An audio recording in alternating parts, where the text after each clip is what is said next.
Maraqlı, mövzumuz get-gedə daha da maraqlı olur. Deməli, xəyal deyir ki, birinci şeylər yaranır, ərəb-ədəbi dili yaranır, ondan sonra ləhcələr yaranır. Aynı günün bugündə də yaranır. Amma onunla razılaşmayanlar var. Elə deyil, var. Var deyir ki, yox, birinci ləhcələr yaranır. Elə deyil. Aha. Demək, burada iki dənə söz ortaya çıxır. Ləhcə, lüğətun. Lüğətun, ləhcətun, lüğətun. Ləhcətun da bir sözdür, lüğətun da bir sözdür. Birini də mən əlavə edeyim, lisanu. Oldu üç dənə. Lüğətun, ləhcətun, lisanu. Görürsən, bunlar nə olan şeydir? Bəlkə belə deyək, kənəl arabu yetəkəlləmunə bi lisani. Kənəl arabu yetəkəlləmunə bi lüğətin. Kənəl arabu yetəkəlləmunə bi ləhcətin əv ləhəcət. Maraqlan olur. Məsələ burasındadır ki, yoldaşlar, ləhcə sözü də, lüğətun sözü də, lisanun sözü də hamısı eyni şeydir. Ərəblər Qur'an-ı Kərimin nazil olduğu dövrdən əvvəlki dövrdə cahiliyyə dövrü adlandırırıq da biz o dövrü. Yeri gəlmişə bu məlumatı da verim. Cahil sözü biraz ağır sözdür. Həmin dövrdə ərəblərin şairləri də var idi, onların bir dəyərləri də var idi, onların müəyyən mədəniyyəti də var idi. Yəni, cahil dediyimiz zaman onların bütün bunlardan məhrum olunduqlarını nəzərdə tutmuruq. Yəni, onlar İslamla müqayisədə İslamı bilmədikləri üçün İslamdan cahil idilər, İslamdan bir xəbər idilər. Aydındır. Amma o dövrdə şeir də yazırdılar, onların özünə məxsus dəyərləri də var idi. O xalqı, hatta İslam dövrü ilə müqayisədə o dövrdə cahiliyyə dövrü adlandırırıq. Bu o demək deyil ki, o dövrdə yaşayan xalq tamamilə heç bir qeyd olması dəyəri olmayan bir xalq idi. Yox, əsla bu belə deyil. Bunu da düzəltmək lazımdır. Siz o dövrün ədəbiyyatını, o dövrün tarixini oxuduğunuz zaman görəcəksiniz ki, orada da çox gözəl nümunələr var. Amma İslam dininlə müqayisədə, İslam dininin əhkamlarından, dəyərlərindən bir xəbər dövrü olduğu üçün cahiliyyə dövrü adlandırılırdı həmin dövr. Həmin dövrdə də bu dil, danışıq dili mənasında daha çox elə lisan istifadə olunur. Hətta Qur'an-ı Kərimdə də Allah bilisanin arabiyyin mubin deyir. Bilisanin arabiyyin mubin. Bilügatin arabiyyetin demir. Bilisanin arabiyyin mubin. Yəni bu dil sözü cahiliyyə dövründə daha çox istifadə olunurdu. Və eyni zamanda da Sami dillərin başqalarına da baxdığımız zaman görürük ki, o Sami dillərin başqalarında da hələ lisan dil mənasında istifadə olunur. Bir qədər dəyişmiş bir formada. Deməli, lisan da eyni şeydir. Lisan eyni zamanda da bizim o dilimizdir. Yəni, bədən üzvümüz olan o orqanın adı da lisandır. Lisanın dil mənasında istifadə olunmasına başqa harda rast gəldik? Məsələn, məşhur bir ərəbin izahlı lüğəti var. Lisanul Arab. Bak görsən, o da lüğətul Arab yox. Lisanul Arab. Onun özü də bir nədir? Bəli, və əsərdir ki, bəli, ərəb dili mənasında burada istifadə olunur. Və ləğə, yəlğu kimi istifadə olunan feildən, əsli bu feil olan lüğətün kəlməsi söz, danışmaq deməkdir eyni zamanda da. Ləhcə sözünün özü də elə dilin ucu deməkdir. Həm dil mənasını verir, həm də dilin ucu mənasını verir. Bax, buradan da o qənaətə gəlirik ki, lisan sözü də, ləhcə sözü də, lüğətun sözü də, bunların hamısı eyni mənaya dəlalət edən kəlimələrdir. Və ilkin başlanğıcda ünsiyyət vasitəsi kimi ortaya çıxan, yaranan dilin adı müəyyən dövrdə lisan, müəyyən dövrdə ləhcə, müəyyən dövrdə də nə adlanır? Lüğətun adlanır. İndi müasir dövrdə biz bunu fərqləndiririk. Ləhcə dediyimiz zaman dialekt nəzərdə tuturuq, amma lüğətun fasihatun və ya da lüğətun fusha dediyimiz zaman isə ərəb ədəbi dilini nəzərdə tuturuq. Məsələ burasındadır ki, konkret bu suala cavab verək. Əvvəl dil yoxsa ləhcələr? Əvvəl bir dil var idi. Buna da daha çox həmin dövrdə lisan sözündən sonra ləhcə deyilirdi. Ləhcənin özü də dilin ucu dil deməkdir. Necə ki, lisanun dil deməkdir. Ləhcə sözünün mənası nədir? Biraz sonra mən sizə o məlumatları da təqdim edəcəm. Lisan sözü ilə eyni məna daşıyaraq dilin ucu, dil mənasını ifadə eləyir. Deməli, o vaxtı ərəblərin danışdıqları dil həm də ləhcə, həm də yox, hələ ləhcə adlandırılırdı və onlar da burada nəyi nəzərdə tuturdular? Bu ünsiyyət dilini nəzərdə tuturdular. İndi sizlərdən kimsə klassik ərəb, daha doğrusu ənənəvi ərəb qrammatikasını oxuyursa, mütaliə edirsə, orada da bəzən filan qəbilənin ləhcəsində ifadələri qeyd olunur ki, orada da onların danışdığı dil nəzərdə tutulur. Yəni, dialekt nəzərdə tutulmur. Dialekt deyil. Yaxşı, hansı əvvəl oldu? Ədəbi dil, yoxsa ləhcələr? Əlbəttə ki, ədəbi dil elə ləhcələrdən yaranır. Ləhcə dediyimiz o danışıq dilindən yaranır. Bəzən mən dərsdə də bu sualı tez-tez verirəm. Əvvəl qrammatika yaranıb, yoxsa dil yaranıb. Bir çoxu düşünmədən deyir ki, əvvəl qrammatika yaranıb. Çünki qrammatika olmasa necə dil yarana bilər? Bir qədər düşündüyümüz zaman görürük ki, yox, doğrudan da bu ola da bilməzdir axı. Məsələn, bizim uşaqlarımız evdə dünyaya gələndən sonra necə dil açırlar? Qrammatika ilə mi öz dillərini öyrənirlər? Yox, mümkündür. Deməli, qrammatikanı bilmədən də dili öyrənmək mümkündür, amma vaxt çox aparır.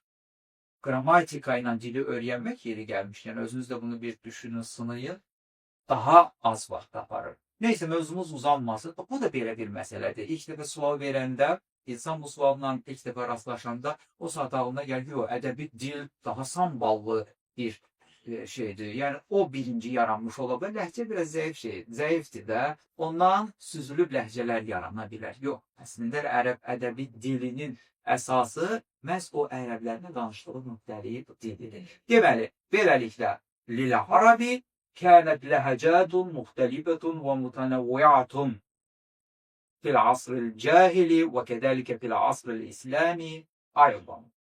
Və min hədihil ləhəcət كانت هناك لهجة عاشت إلى يومنا هذا وهناك لهجة ماتت ما تطورت وما وصلت إلى عصرنا هذا.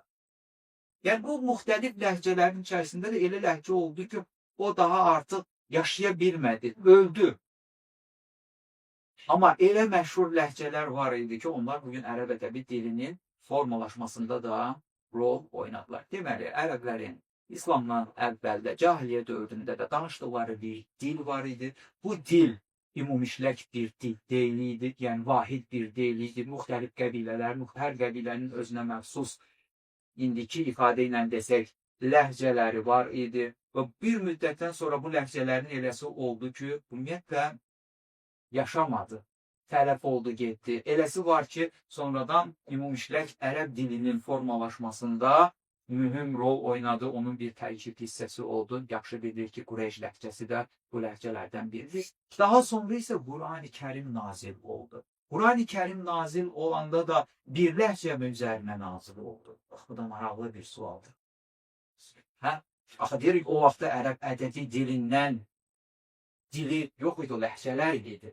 Hələ deyir, amma məşhur ləhcələr var. Getdikcə bu istər-istəməz çox ləhcələrdən az ləhcələrə, daha sonra isə bir ləhcəyə gəlib çıxdı. Əvvəl dediyimiz kimi çox idi. Sonra bunlar ən məşhurları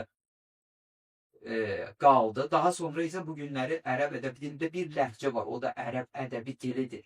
İndi mən buna bir dəqiqə ona görə rahat deyə bilirəm ki, artıq mən sizə izah elədim. Ləhcə dedikdə də elə dil nəzərdə tutulur. Bax, burada da belə bir hədis var. Yəqin ki, hamınız eşitmişsiniz. لَقَدْ أُنْزِلَ هَذَا الْقُرْآنُ عَلَى سَبْعَةِ أَحْرُفٍ فَقْرَؤُوا مَا تَيَسَّرَ مِنْ.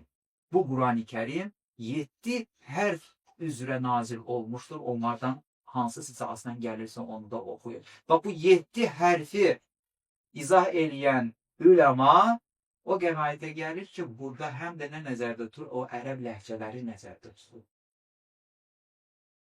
Siz buradan gedəndən sonra bu da sizin üçün bir maraqlı bir mövzu. Araşdırın, bir yazın internette koy çıxsın o nümunələr qarşınıza ki, bu qədər mi fərqlənir fərqli ləhcələrdə oxunan Quran, fərqli qiraətlərlə oxunan Quranlar bir-birindən bu qədər mi fərqlənir? Bəli, fərqlənir. Görəcəksiniz ki, o fərqlər var. Və bəzən də sizə gələcək ki, bəzi qiraətdə i oxunur, o birisində ə oxunur. Misal üçün deyirəm bunu, nəysə konkret bir yeri nəzərdə tutmadan. Bu o qədər də çətin bir şeydir. O vaxt ki, ərəbə elə deyərdilər ki, burada i yerinə ə oxuda. Yox, bu o qədər asan bir məsələ deyil.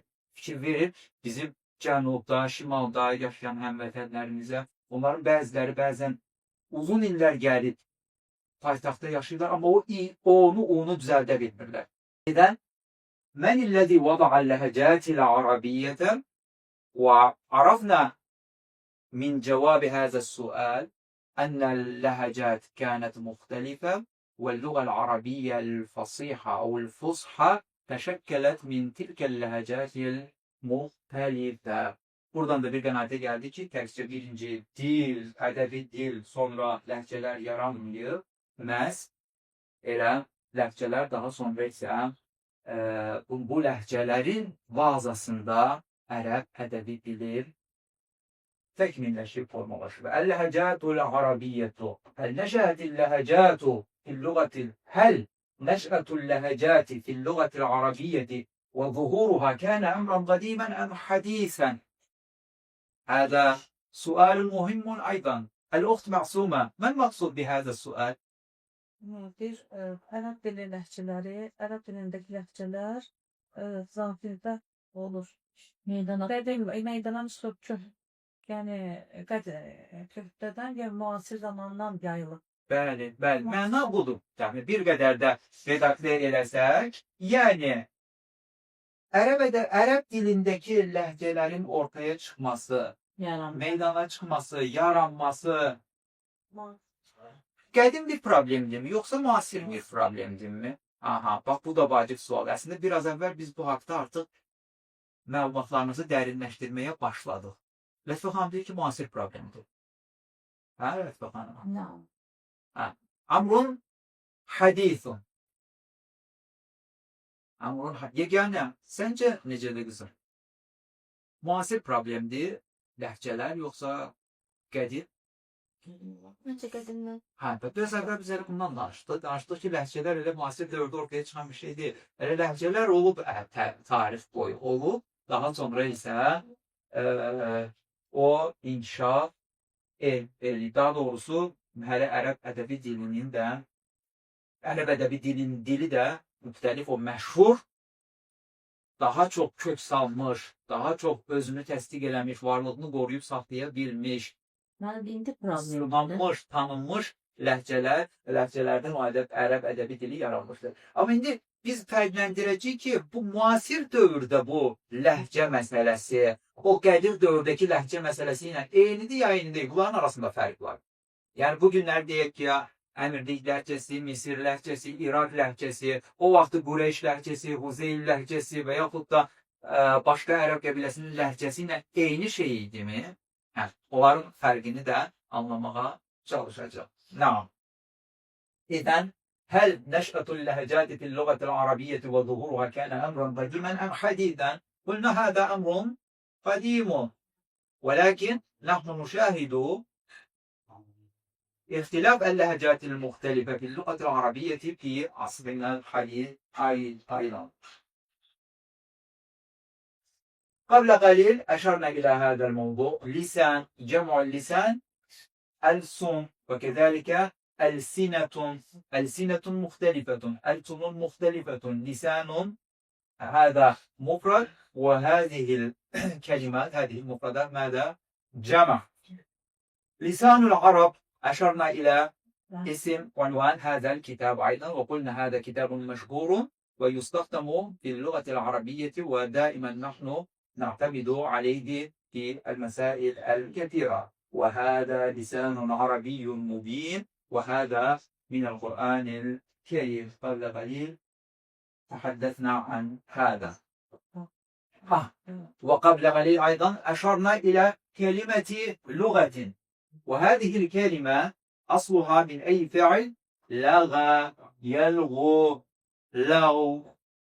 وكذلك بهذا المعنى فعل آخر أيضا يستخدم في اللغة العربية وما هو حكى يحكي حكاية və bu həkə sözü özdə danışmaq deməkdir. Hətta bəzi ərəb ləhcələrində var. Təhki Arabi deyir. Təhki Arabi Təhki Arabi Tətəkəlləmu bil-lüğətil arabiyyə bu ərəb ədəbi dillədir. Təhki Arabi və bəzi ləhcələrdə də Təhki Arabi Təhki İraq ləhcəsində xüsusilə deyilir ki Təhki Arabi deməli